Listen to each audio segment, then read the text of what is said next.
La crise existe depuis plus de 20 ans au sein des quartiers populaires. Des ouvriers, des femmes seules, des personnes âgées d'origine bretonne, alsacienne, africaine et bien d'autres encore. Nos citoyens rencontrent des difficultés pour se loger, pour trouver un emploi et n'ont même plus d'espoir dans l'avenir. Or, aujourd'hui, la France, l'Europe et les grandes puissances économiques sont touchées par une crise globale. Ces derniers se sont réunis à maintes reprises pour résoudre le problème, bien sûr en moins de 20 ans. Le fil conducteur des gouvernants fut l'anticipation. Et en tant qu'élu de Neuilly-sur-Marne, mon expérience m'a montré que l'anticipation est la meilleure des solutions pour résoudre les problèmes des citoyens. En tant qu'élu, j'ai été confrontée à une femme victime d'une violence conjugale. La seule solution qu'on lui a proposée, c'est un foyer d'hébergement d'urgence, avec malheureusement la séparation de ses enfants. La politique d'aujourd'hui oublie l'humain. Comment peut-on proposer à une femme battue de se séparer de ses enfants? N'est-ce pas considéré comme une double peine? Je constate encore aujourd'hui que la politique ne se résume qu'à une question de spécialisation. La spécialisation en soi n'est pas un problème, lorsqu'elle permet de trouver des solutions concrètes, pratiques et pragmatiques pour nos citoyens. Aujourd'hui, elle devient un problème car le secteur social, les élus et les associations ne travaillent plus ensemble. Tout le monde se réfugie derrière cet argument pour ne plus jouer la carte de l'unité. Certains problèmes ne peuvent plus se résoudre au niveau local. Il faut une unité gouvernementale des mairies, du département et de la région. Or, je pense que seule la polyvalence pourrait être la solution pour construire une nouvelle vision de la politique. La polyvalence, pour moi, devrait être la capacité d'être au plus près de l'humain et du terrain. Grâce à ma polyvalence, et en tant qu'élu, et en tant que responsable associative, j'ai réussi à résoudre des problèmes. J'ai permis à des jeunes, issus de quartiers qualifiés de difficiles, de mener à bien et de finaliser leurs projets professionnels. Et en tant qu'élu, j'ai montré qu'il était possible que la jeunesse et les personnes âgées pouvaient être une force de dialogue pour construire un avenir stable et pour notre région. À travers mes actions, j'ai montré qu'il n'y avait pas de problème, mais que des solutions. Des solutions pour soutenir et aider des jeunes, des solutions pour créer un dialogue intergénérationnel et des solutions pour construire l'Europe de demain. Je voudrais participer à la construction de la région Île-de-France du XXIe siècle. Ma région du XXIe siècle, je la vois appliquer les grands principes de la République qui sont la liberté, l'égalité, la fraternité.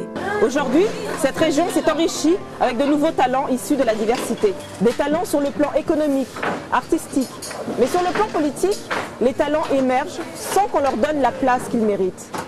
Or, je pense aujourd'hui que le Parti socialiste doit avoir le courage de respecter le référendum interne qu'il s'est assigné, à savoir la diversité réelle et la parité. Le président du Conseil régional d'Île-de-France, M. Jean-Paul Huchon, sera notre tête de liste des élections régionales. Ce dernier a fait une politique positive en faveur du développement des transports, de l'emploi et du logement.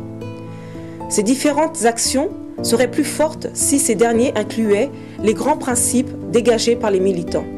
Qui sont la diversité, l'unité et le dialogue au plus près des citoyens. Je pense que la politique est la plus belle des missions, lorsqu'elle se donne pour objet réel de résoudre les problèmes de nos citoyens. Cette mission ne sera possible que si M. Jean-Paul Huchon et ses collaborateurs me proposent d'être à un poste éligible afin de représenter la région Île-de-France du XXIe siècle qui se propose sur le principe républicain qui sont liberté, égalité, fraternité et diversité. L'humain a divers visages, a divers problèmes moi j'estime qu'on ne devrait pas s'arrêter qu'à un seul type de problème. Ce qu'on cherche maintenant c'est l'attractivité, l'apaisement, la sympathie, tout ça. Donc je vais vous souhaiter une bonne chance pour la candidate. Parce que c'est pas parce qu'il y a un problème qui a été entre guillemets plus ou moins réglé que ça veut dire qu'il n'y a pas une mutation de ce problème. Pourquoi je voterai pour elle? Parce que je dirais elle marche son action et ses paroles, tout simplement. On oublie aussi que quelque part mes aïeux ils ont construit la France. Et ça on l'oublie et c'est une grande chance. Et ça serait bien qu'un jour justement on ouvre les yeux là-dessus et qu'on se dise il n'y a plus de couleurs et qu'on travaille tous ensemble pour des idées, pour des projets, pour l'humain. La diversité, Le brassage de toutes les cultures sont représentées en fait dans l'ensemble de ces actions et c'est pour ça que je la soutiendrai. Zari est une personne qui sait mettre en avant la diversité et la mixité. Elle donne sa place à chacun, reconnaître une personne dans sa globalité.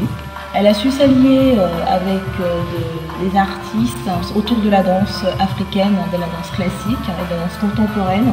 Moi je pratique la danse africaine, guinéenne.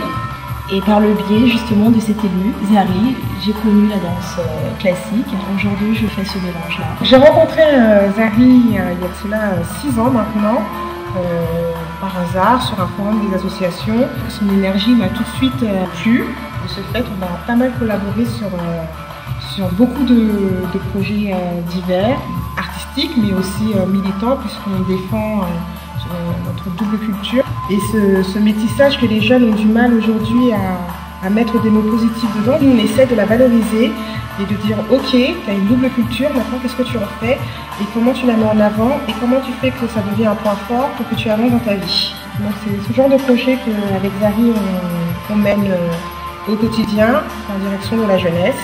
Donc je compte sur Zari énormément pour porter cette parole qui représente une bonne partie de cette jeunesse francilienne et nous apporter les moyens sur le plan local. Je remercie le Parti socialiste, l'équipe municipale de Neuilly-sur-Marne, les Nocéens, les militants qui m'ont donné ma chance. Afin que notre projet soit couronné de succès, retenez ma candidature.